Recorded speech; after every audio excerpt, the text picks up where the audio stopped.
on peut s'imaginer avoir les plaies qui recouvrent le corps du malheureux, dans quelles conditions il a été tué.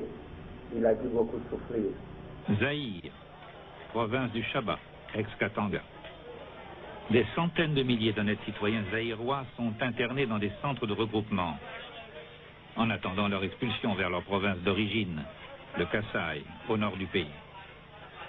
Voici les miliciens de la Juferi, le parti ultranationaliste katangais, jeunes désœuvrés, endoctrinés en vue du nettoyage anti-kassaïen. Juferi Kolosi, Juferi Moussonoi, la force de la Juferi, la force de la... Déguisés en guerriers, ils font pour le moment plus de peur que de mal. Faire peur, c'est ce que leur apprend leur instructeur Jeannot, un étudiant en économie reconverti avec succès dans le bourrage de crâne. Après la pluie, c'est quoi? Quand la pluie, il y a le moment où on a Babiloulou, Bakassaï, pour envahir, pour occuper ma place importante. Ma société n'a pas chaude. Maintenant que tu as retrouvé l'identité et tu katangaise, c'est le beau temps. La plupart de ces Kassaïens, ils sont des gens qui ont fait très très longtemps, 50 ans, 100, bon, beaucoup, ils ont fait très très longtemps ici. Ils étaient des voisins et tout, mais que voulez-vous? Vous savez, le peuple kassaïen, c'est un peuple caractérisé par l'orgueil. C'est comme ça qu'on reconnaît partout aux Zaïre. Ici, nous les appelons Biloulou, c'est parce qu'ils sont tellement nombreux qu'ils envahissent.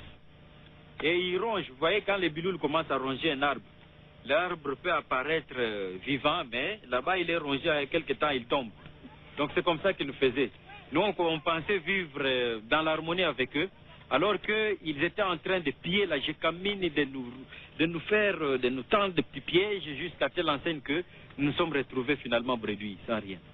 Bon, les Kassaïens ont finalement compris qu'ils doivent rentrer chez eux aussi développés. Surtout que nous sommes pendant la période de la démocratisation. Tout le monde est libre d'aller là où il trouve bon. Hein.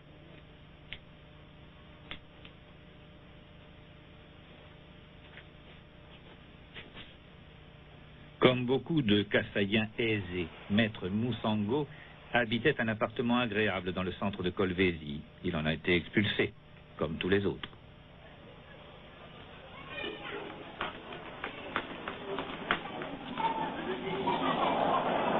L'avocat a été remplacé par un pasteur.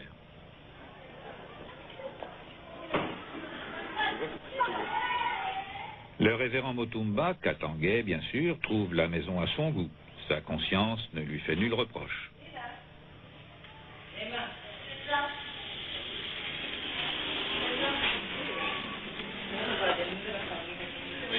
Ok. Alors, vous trouvez que c'est injuste ce qui leur arrive? Humainement, on dirait que ce n'est pas du tout bon. Peut-être c'est la volonté de Dieu.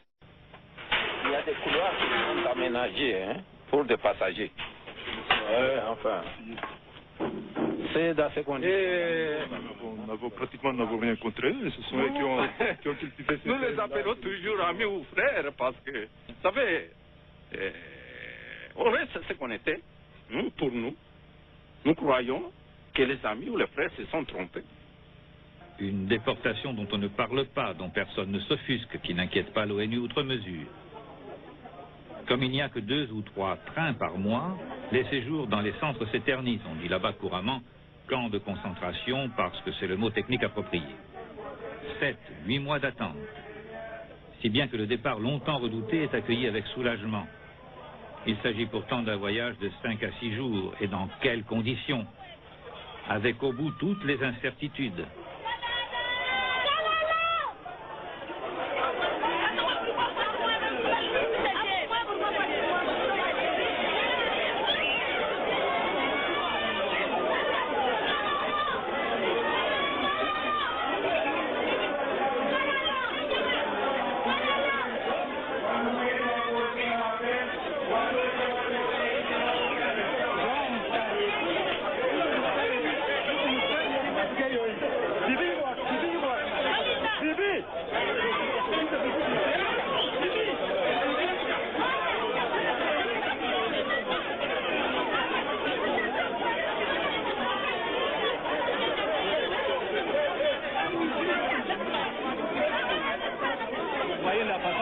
réageons comme des bêtes, n'est-ce pas?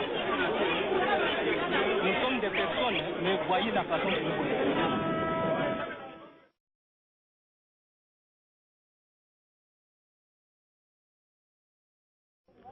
Likassi, ex-Jadouville, il y a 8 jours. La tension entre Katongais et Kassaïens a débouché sur des scènes de pillage et d'incendie, d'où un vent de panique et d'exode. Les Kassaïens, installés ici depuis plusieurs générations, ne sont plus les bienvenus. Les Katongais leur reprochent d'occuper tous les postes clés dans les entreprises, les affaires et le commerce.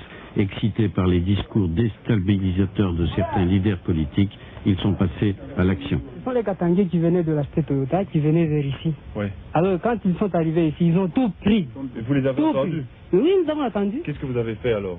En tout cas, nous avons eu peur. Oui. Ils étaient nombreux, il n'y avait pas moyen de s'expliquer même. Ils ont commencé directement à piller toute la maison. Au moment où ils étaient entrés dans la maison, ils ont trouvé le grand-père qui est ici, ils l'ont fouetté avec ce fouet. Qu'est-ce que vous allez faire maintenant? Pour le moment, on ne peut plus faire autrement, nous sommes obligés d'aller à la gare. Devant la menace d'une flambée générale, beaucoup de Kassaïens ont décidé de rentrer au Kasaï, le pays de leurs ancêtres. Ils emportent ce qu'ils peuvent et se dirigent vers la gare. Image tristement banale de réfugiés en quête de sécurité. Les maisons abandonnées par les Kassaïens sont aussitôt occupées par des Katongais. Première étape de l'exode des Kassaïens, la gare. C'est là, dans ce camp improvisé, le long des quais, que l'on va égrener les espoirs déçus. Souvent dans des conditions épouvantables. La rougeole et la dysenterie frappent. La mortalité infantile a atteint 6 fois la normale. 20% des enfants souffrent de malnutrition.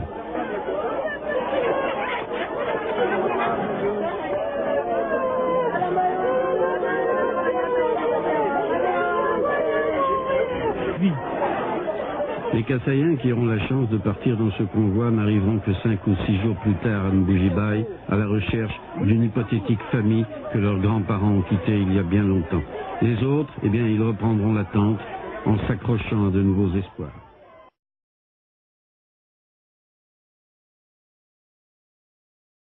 Ce monsieur va mourir dans quelques heures.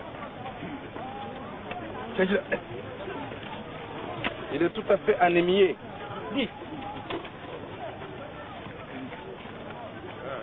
Par manque de bonne alimentation et de soins médicaux.